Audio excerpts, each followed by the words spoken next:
I get, every time I hear him talk, I write pages of notes down and I get stuff from him. I'm a huge Gene Rivers. I'm a super nerd for Gene Rivers. I'm a big fan of Gene. I implement a lot of I've implemented many things from the classes I've taken from Gene over the years, and some of them have completely changed my business and how we operate. So I would tell you, he's a KW OG. He's one of the original, KW badasses. So I want you to really pay attention to him.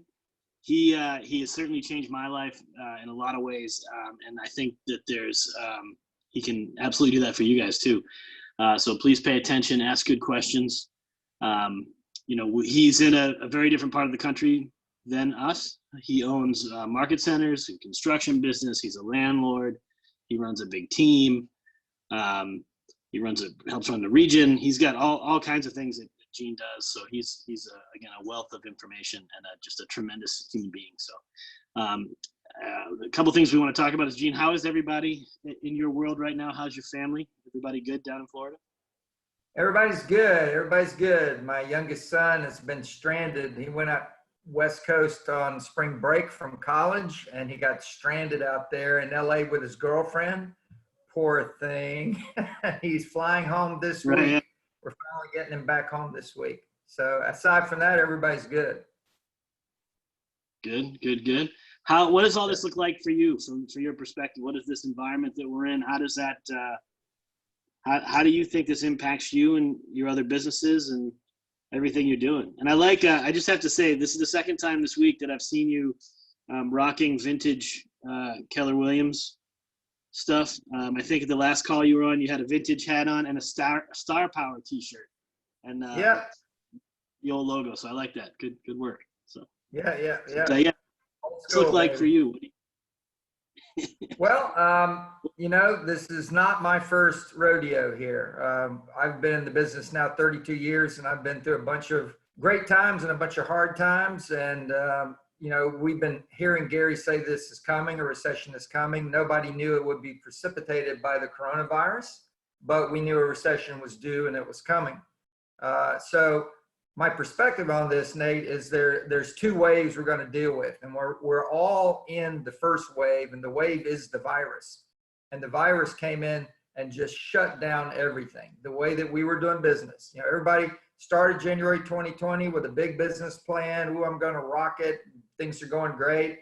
And in March, boom, everything ended. So we were going to do business like this, and now the only way to do business in a large part of the country is like this, meaning all digital. So that wave, we have to survive this wave. We literally have to survive it. And there are businesses, this is not real estate, there are businesses that are failing right now that are not surviving this wave. There are people that literally medically are not surviving this wave. We have a lot of people that have passed due to this virus. So safety is a high priority right now. That's one issue in surviving this wave, is just being safe. And I appreciate you started off asking that question. But it's also about your business surviving.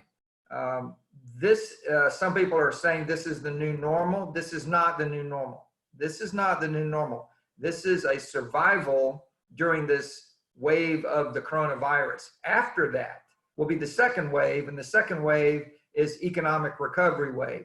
We are not going to know what kind of economic damage has been done by this virus until this virus has subsided. And the national new case numbers are severely falling and deaths are falling. Until all of that happens, we are not through the damage wave that the virus will be causing. So I'm not going to try to prepare to make this the new normal, because it's not going to last. It's not going to be measured, I think, in years. I think it'll be in months. But what will be after that, the economic recovery wave, that will be measured in years. And whether it's 2 or 3 or 4, it will be measured in years. So my goal right now is to survive. Our business plan, I'm speaking about the Rivers team, our business plan was thrown out the window, and all we have is a weekly plan right now. The market centers are a little more strategic because they're bigger and they're more complicated, but we also are not looking at the yearly plan that we had any longer. We are looking at the monthly plan. What do we need to do each month to get through and pay bills? The agents are living week to week. The market centers live month to month. So our thinking about what we need to do is literally tailored to a simple concept. Make sure that your expenses are in alignment with your income. And whether you're an agent or you're a market center, you know that there are proven relationships between income and expenses. And again, an agent needs to pay attention to this slightly differently than a market center does. But we all know that.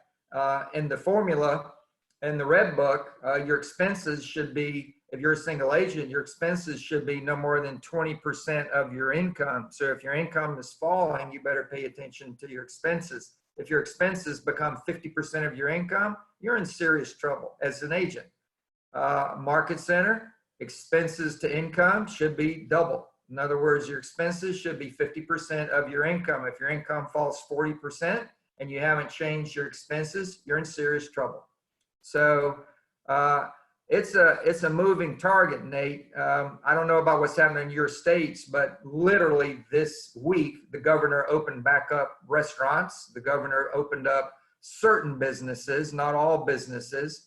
So we expect in the next few weeks, more and more businesses are going to open, and there will come a point where we're pretty comfortable. We'll be allowed to do open houses again and meet with buyers and sellers and show more property. That will change the game.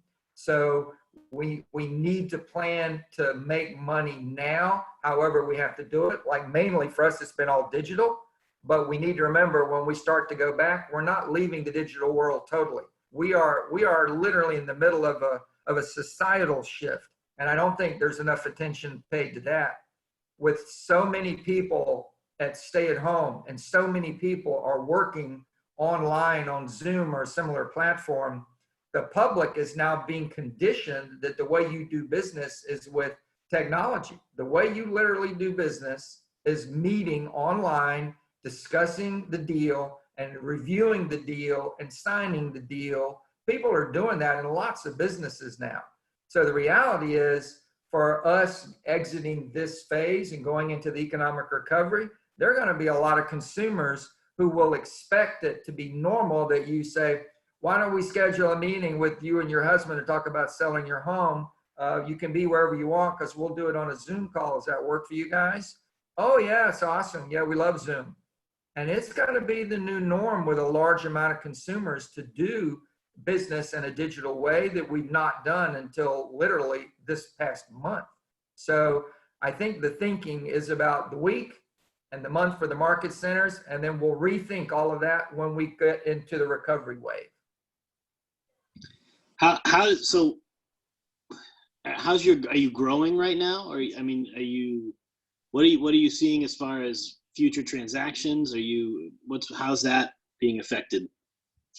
No, transactions, and I'm on a lot of calls and I talk to a lot of people, and I think around the country, most boards, Nate, you're seeing something very, very similar, which is new listing inventory is radically falling and pendings are falling, but not at the same rate. I'm hearing typically like listings are off 40%, same time year ago month, but pendings are off 10 or 15%. Which literally means what we always know, listings are leading indicators. So if listings go down, the pendings that we have right now were created 30, 60 days ago, but if listings are going down, we're going to see the trend line on pendings go down. So I'm watching the key indicators. I keep that thing in mind. I'm gonna have my market share. My team has market share, significant market share. My market centers, 3 of my market centers have double-digit market share, meaning they have over 10% of the market. So we have substantial position, but I do believe the overall numbers are going to fall. And our goal is if the numbers on closed sales fall by 20%, I don't want to be falling more than 10%. So I want to be beating the curve. I don't expect to be above where my goal was, but I do expect to beat the curve. Because the hidden reality, Nate, is this. Top agents have always said this, and I think a lot of businesses in general say this. We don't like a downturn, a recession, but if one comes, the gift in it is the ability to take market share, because that's when your competitors get weak. That's when they exit. It's opportunity time. So if you can't make as much money as you thought you were going to make, then take market share. So in the future, you'll make even more money than you would have made had not this happened. So Gary's been talking to us a lot about pressing your advantage, which is what you're saying. Yeah. What are you doing to press your advantage in your market from an agent standpoint and from an office standpoint? Because we have both agents and OPs on the call, NTLs. Yeah. Well, I think in a lot of ways, and we've been talking about this for a long time, Nate, agents and market centers are similar businesses, you know, and the way we do things and the way we think. So an agent should get up every morning and they should be on the phone at 8 a.m. talking to their current A and B pipeline. So if you're a serious agent and you're on this call, then at the end of the year, you were accumulating people in a pipeline who said, no, we're not going to do it now, but in the springtime, we'll probably put our home on the market and we'll sell it and we'll find another one and we'll move. So we'll put it on the market in April and we'll sell it and move in May or June. Now they told you that they're in your pipeline, and you've got people that said May for whatever reason. So you've got A's and B's, and you should be on the phone with them, and you either get them into the transaction, get the property listed, get them under contract, or if they're like this, if I'm not sure, it's kind of scary right now, I'm not sure if we're going to do this, work them through their issues. You need collateral material. You need literally handouts, how to explain how you'll protect them. You'll mitigate risk of the virus while buying and selling real estate. If they truly decide we're just not going to do it now, then you need to find out, fine, I completely sympathize with your feelings.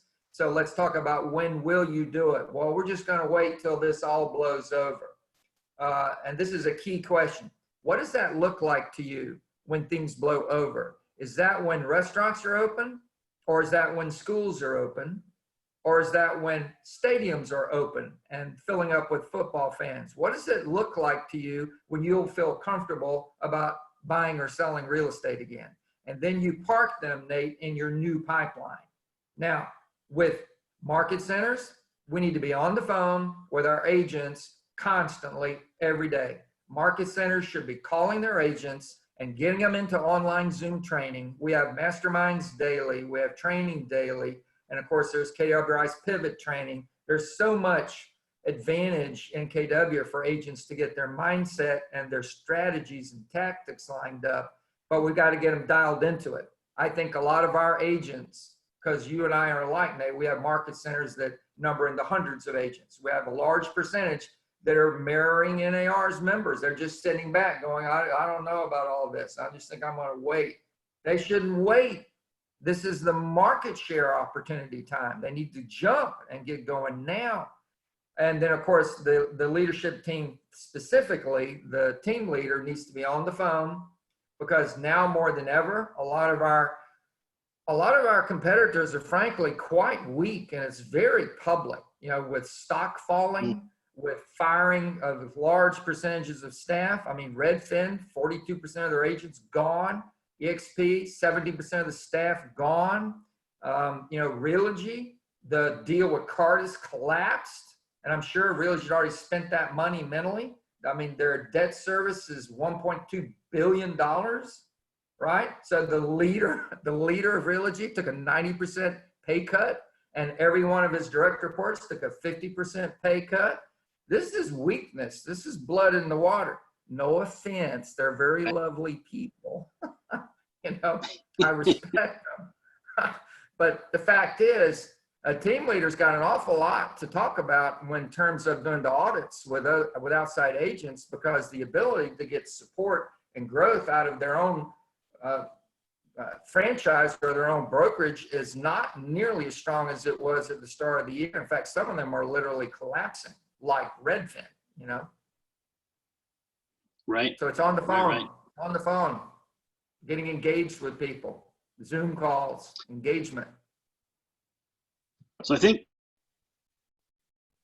questions, Jen. Do we have a few questions you want to?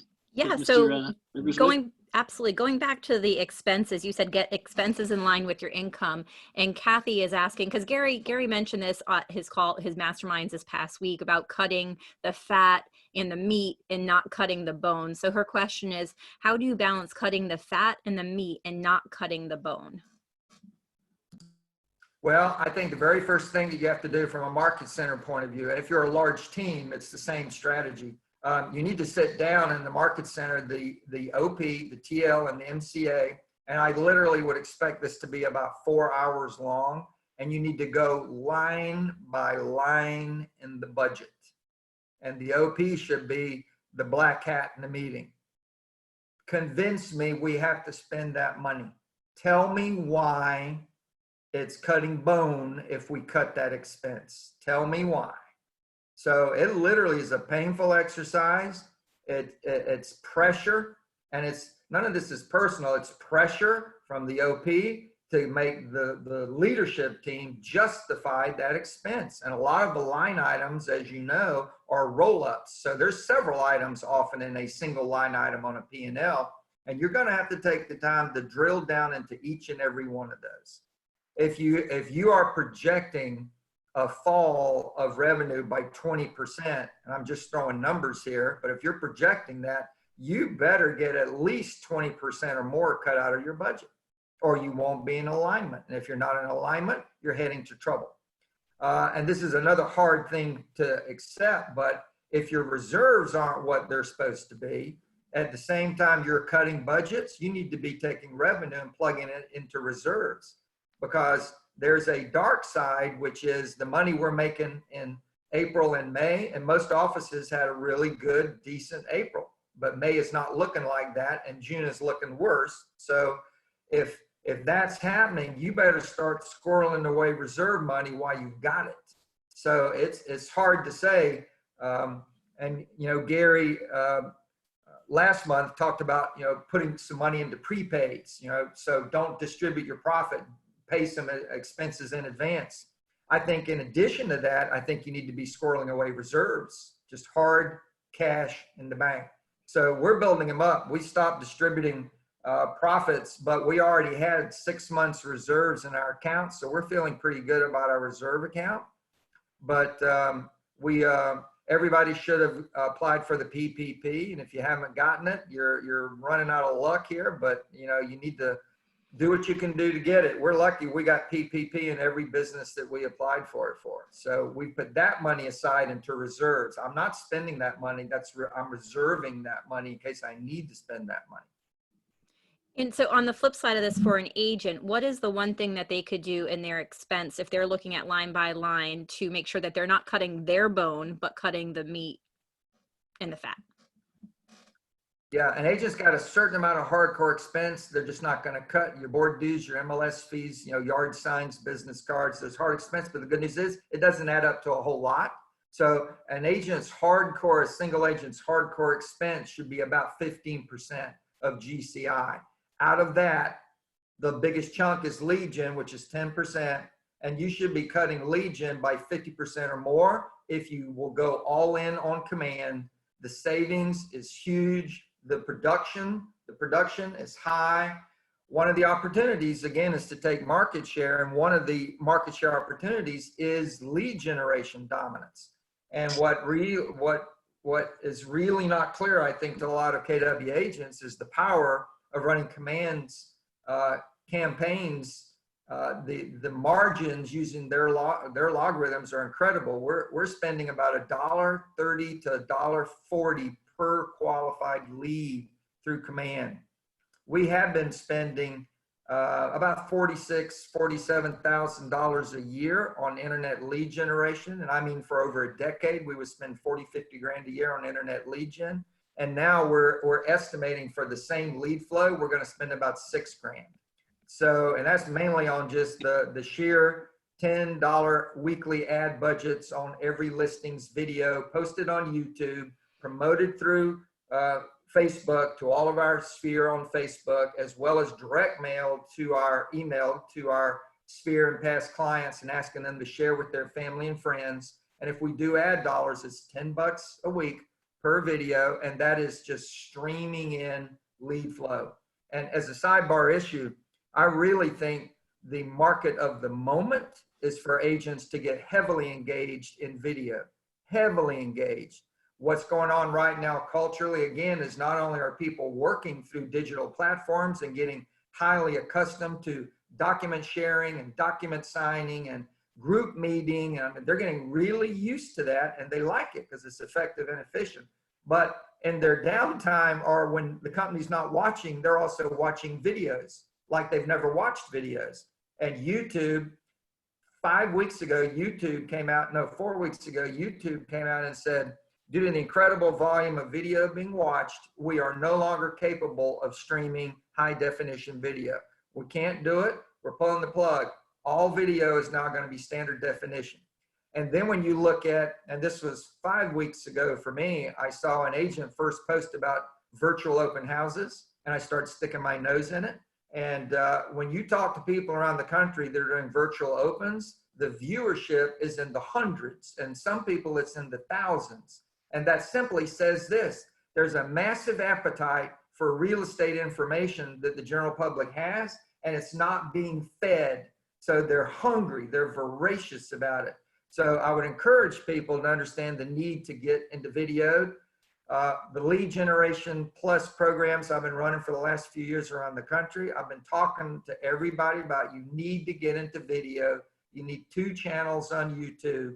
You need a property tour channel, and then you need a information channel. And if you're not recording your buyer and seller presentation in segments, so there's probably 20 minutes of content every agent would say to every seller, every buyer, you need to break it down, how to price your home to sell.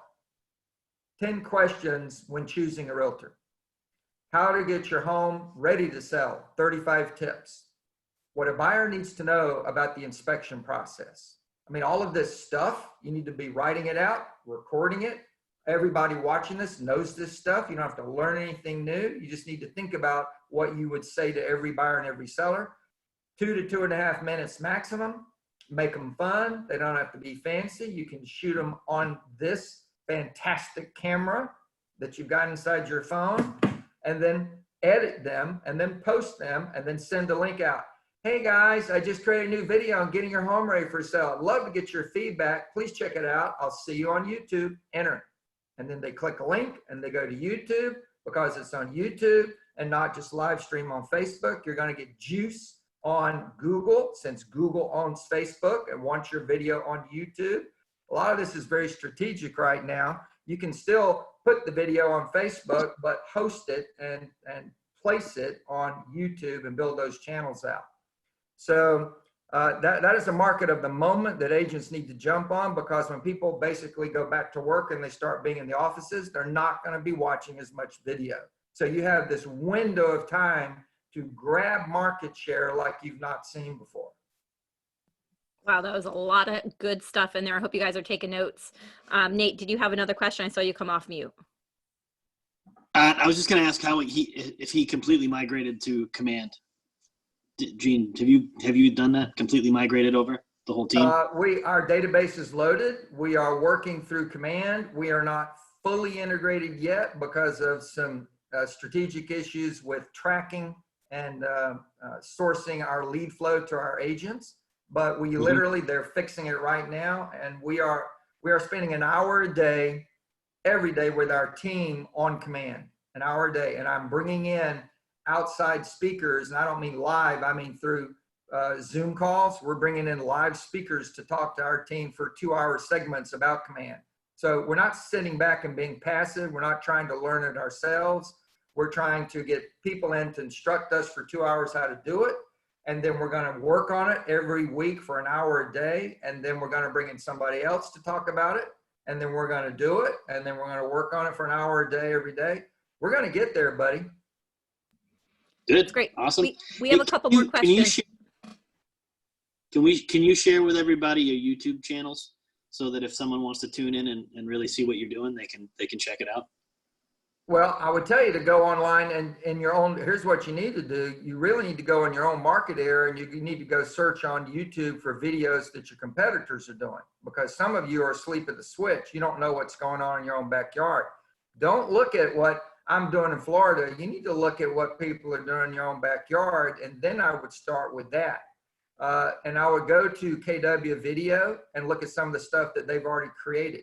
I do not want to be held up as the shining example. Most of what we're doing is we have old video tours for relocation that still work really well. And we are doing a lot of our Zoom presentations using video. But property tours is the most important thing to get going right now. But yeah, you can find me just by searching. Gene Rivers. Okay. Easy. All right, so we have a question on, is 6 months reserve really what we should be having, or is it 3 months? What is your recommendation on reserves? The standard KWRI training for Market Center Financials is 3 months or more, and it's GTOE, not KW approved expense. So it's hard costs, because if times get tough, you don't have some of that other income. But if it says 3 months plus, and when you're staring in the face of the largest amount of unemployment we've seen since the Great Depression, if you don't realize the economic backlash on that could be quite severe, you better up your reserves and realize 6 months reserve should, because your income's not going to go to zero. If there's an important thing to remember, all the way through this wave of the coronavirus, and then when that's gone, the wave of economic recovery, underneath all of that are people who want to buy or sell real estate. So you're going to have income. The only question is, how much is it going to have? So if you can build up to 6 months reserve and you could make 50% of your budgeted GCI, then you've got a 1 year supply of money.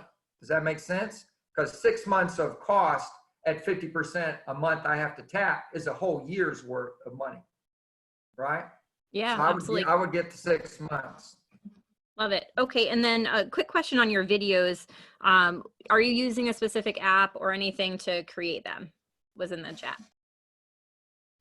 Most of the people that I've spoken to that are doing this, and it's not just me, again, a lot of them are shooting it on an iPhone, and they're using the standard video editing tool that comes with your iPhone. This is not complicated.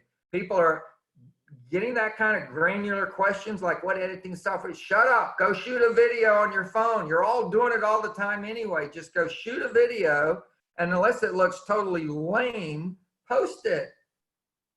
And there it is. That's what needed a little of that. No video. What? That's what I needed. That's my favorite Gene moments, when you have that, like, I love it. It's great. Yeah, stop asking questions. You're shooting videos all the time. You're shooting videos of your tuna sandwich at lunch with a big smile on your face. I mean, come on. Everybody knows how to shoot video. Don't get lost.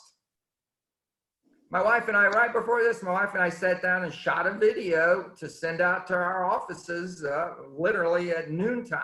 So, I mean, we did a 9-minute video. So do it. My daughter shot it on her iPhone. There is no editing. All right, I love that. And then one last question before we have to jump off here. You said that you threw out your yearly plan and now have come back to doing weekly plans. Can you tell us really quickly, what do your weekly plans mostly look like? Oh, they're very simple and they're very powerful. Contacts. How many people did we talk to today? And that's on Zoom, that's on the telephone.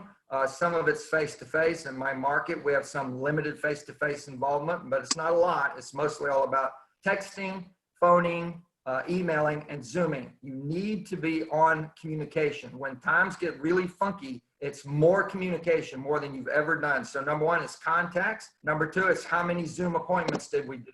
We want everybody to try to have at least 2 to 3 Zoom appointments. I'm talking about the agents a week, at least 2 to 3 a week, which means the pressure is on. The goal every day is 1 Zoom appointment a day.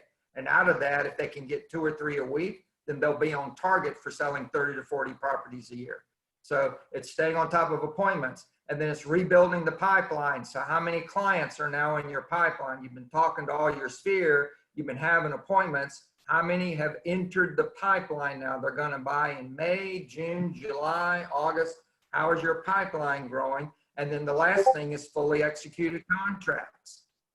Now that's what we focus on. That's literally it. Did we talk to people? Are we having appointments? Is your pipeline growing? And where's the contract? Show me the money. Because people are buying and selling real estate. Every 7 days, you should be sending to your sphere, but every agent and every market center should be staring at it first. How many new listings hit the market and the board? How many went pended and how many closed? And you need to be staring at that every 7 days. And your Mets need to stare at that every 7 days. And the reason is your Mets is full of people who will consider buying and selling real estate, but some of them are thinking, gee, is this a good time to do that? But if every 7 days you show them 192 new listings, 147 contracts pending, 132 people closed 7 days later, 192 new listings, 161 new pendings, 142 people closed 7 days later, boom, boom, boom. You're silencing the question of, gee, is it a good time to buy or sell real estate? Oh, of course it is. You've been watching it. People are doing it daily, right? You're pulling that fear out. I love the passion. And you know what? That message right there was know your numbers, guys, in your market, know your numbers. Gene, any last comments before we end? And I just have a quick question. Can I post this on our YouTube channel? Sure. Okay, great. Any last comments before we get off here? Now, get to work. All right, thank you. You have been fabulous. Nate, thank you. Gene. Thank you. Awesome. All hail. As Thank always, you. it's about work. Have a great day, much. everybody. Thank you. And Gene, we really Thank you appreciate very your much, time. Gene. Thank you. Appreciate Thank you. Absolutely. Thank you, Appreciate y'all. guys. Thank you, Gene and Jen. Thanks, Gene. Right, and Jen. Let's not forget Jen. Never forget Jen. Yeah. Thank you, Jen.